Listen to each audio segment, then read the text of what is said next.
ದಸರಾ ಉದ್ಘಾಟನೆ ಕಾರ್ಯಕ್ರಮಕ್ಕೆ ಸಿಎಂಗೆ ಆಹ್ವಾನ. ಮೈಸೂರು ಜಿಲ್ಲಾಡಳಿತದಿಂದ ಸಿಎಂ ಸಿದ್ದರಾಮಯ್ಯಗೆ ಆಹ್ವಾನವನ್ನು ನೀಡಲಾಗಿದೆ. ಸಿಎಂ ಕಾವೇರಿ ನಿವಾಸದಲ್ಲಿ ಭೇಟಿ ಮಾಡಿದ್ದಾರೆ. ಅಲ್ಲಿ ಆಹ್ವಾನ ಪತ್ರಿಕೆಯನ್ನು ನೀಡಿದ್ದಾರೆ.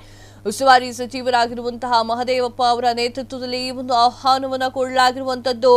ಸಿಎಸ್ ಶಾಲಿನಿ ರಜನೀಶ್ ಕೂಡ ಈ ಒಂದು ವಿಚಾರವಾಗಿ ಈ ಒಂದು ಸಂದರ್ಭದಲ್ಲಿ ಉಪಸ್ಥಿತರಿದ್ದಾರೆ.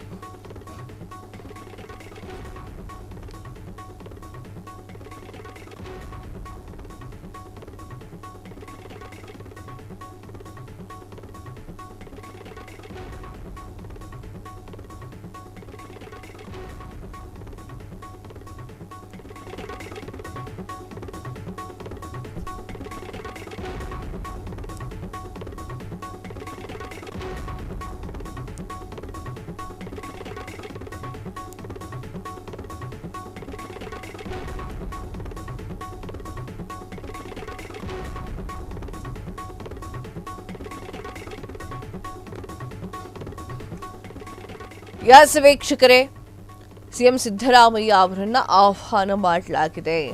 ದಸರಾ ಉತ್ಸವಕ್ಕೆ ಸಿ ಮಹದೇವಪ್ಪ ಅವರ ಜೊತೆಯಲ್ಲಿ ಬಂದಿರುವಂತಹ ಟೀಮ್ ಸಿದ್ದರಾಮಯ್ಯ ಅವರನ್ನ ಆಹ್ವಾನ ಮಾಡಿದೆ. ಸಿಎಂ ಸಿದ್ದರಾಮಯ್ಯ ಅವರನ್ನ ಅಧಿಕೃತವಾಗಿ ಕರೀಬೇಕು. ಸಿಎಂ ಸ್ಥಾನದಲ್ಲಿ ಅವರು ಇರುವಂಥದ್ದು ಅವರ ಸಿಎಂ ನಿವಾಸವಾಗಿರುವಂತಹ ಕಾವೇರಿ ನಿವಾಸದಲ್ಲೇ ಕರೆಯುವಂತಹ ಒಂದು ಸಂಪ್ರದಾಯವನ್ನ ಮುಗಿಸಿರುವಂಥದ್ದು.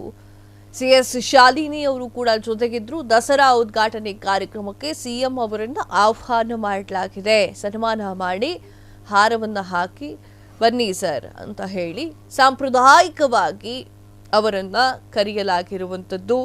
ಸಚಿವರಾಗಿರುವಂತಹ ಮಹದೇವಪ್ಪ ಅವರು ಕೂಡ ಈ ಒಂದು ಸಂದರ್ಭದಲ್ಲಿ ಇದ್ರು.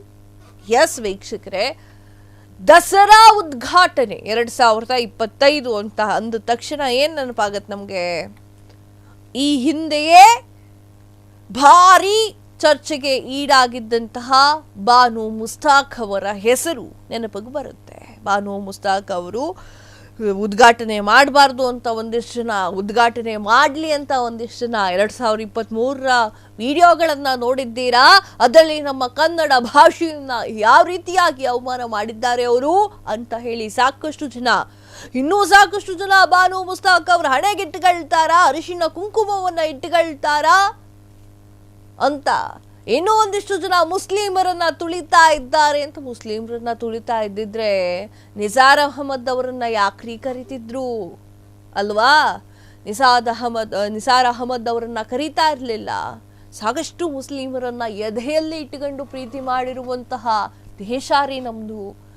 ಹಿಂದೂ, ಮುಸ್ಲಿಂ, ಕ್ರೈಸ್ತ ಅಂತ ಹೇಳಿ ನಮ್ಮ ದೇಶದಲ್ಲಿ ಯಾವತ್ತೂ ಭೇದ ಭಾವವನ್ನು ಮಾಡಿಲ್ಲ. ಜನರಲ್ಲಿ ಗಣೇಶ ಹಬ್ಬದಲ್ಲಿ ಮುಸ್ಲಿಮರು ಕುಣಿದಿದ್ದುಂಟು, ಕ್ರಿಶ್ಚಿಯನ್ರು ಕುಣಿದಿದ್ದುಂಟು. ಅವರ ಹಬ್ಬದಲ್ಲಿ ನಾವು ಕೂಡ ಭಾಗಿಯಾಗಿ ಬಿರಿಯಾನಿ ತಿನ್ಕೊಂಡು ಬಂದಿದ್ದು ಉಂಟು. ಈ ಎಲ್ಲ ವಿಚಾರಗಳು ಕೂಡ ನಮ್ಮ ಪ್ರೀತಿಯಿಂದ ಸ್ವೀಕಾರ ಮಾಡಿದಂತ ಭಾರತ ರೀ ನಮ್ದು. ರಾಜಕಾರಣಿಗಳದೇನೇ ಮಾಡ್ಕೊಳ್ಳಿ, ರಾಜಕೀಯದಲ್ಲದೇನೇ ಇರಲಿ, ನಮ್ಮ ಏರಿಯಾ ಮುಸ್ಲಿಂ ಫ್ರೆಂಡ್ಸು ಅಂದ್ರೆ ನಮಗೂ ಕೂಡ ಫ್ರೆಂಡ್ಸೇ ಅಲ್ವಾ?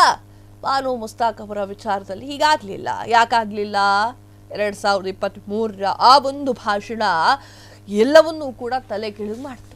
ಇನ್ನೊಂದು ವಿಚಾರವೂ ಕೂಡ ಬಂತು ಸಂದರ್ಭದಲ್ಲಿ. ಯಾವುದು ಅಂತಂದ್ರೆ, ಅವಾರ್ಡ್ ಬಂದಿದ್ದು ಭಾನುಗೋ ಅಥವಾ ದೀಪಾ ಬಸ್ತಿಗೋ ಅಂತ. ದೀಪಾ ಬಸ್ತಿ ಅವರು ಕೃತಿಯನ್ನ ರಚನೆ ಮಾಡ್ತಾರೆ. ಅದನ್ನ ಬಾನು ಮುಸ್ತಾಕ್ ಅವರು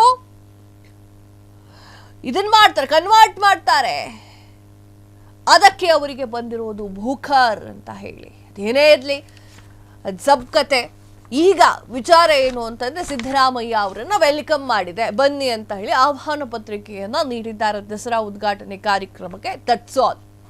ಕ್ಷಣ ಕ್ಷಣದ ಸುದ್ದಿಗಳಿಗಾಗಿ ಫ್ರೀಡಂ ಟಿವಿ ಸಬ್ಸ್ಕ್ರೈಬ್ ಮಾಡಿ, ಲೈಕ್ ಮಾಡಿ ಹಾಗೂ ಫಾಲೋ ಮಾಡಿ. ಹೊಸ ಸುದ್ದಿಗಳ ನೋಟಿಫಿಕೇಶನ್ಗಾಗಿ ಬೆಲ್ ಐಕಾನ್ ಮೇಲೆ ಕ್ಲಿಕ್ ಮಾಡಿ.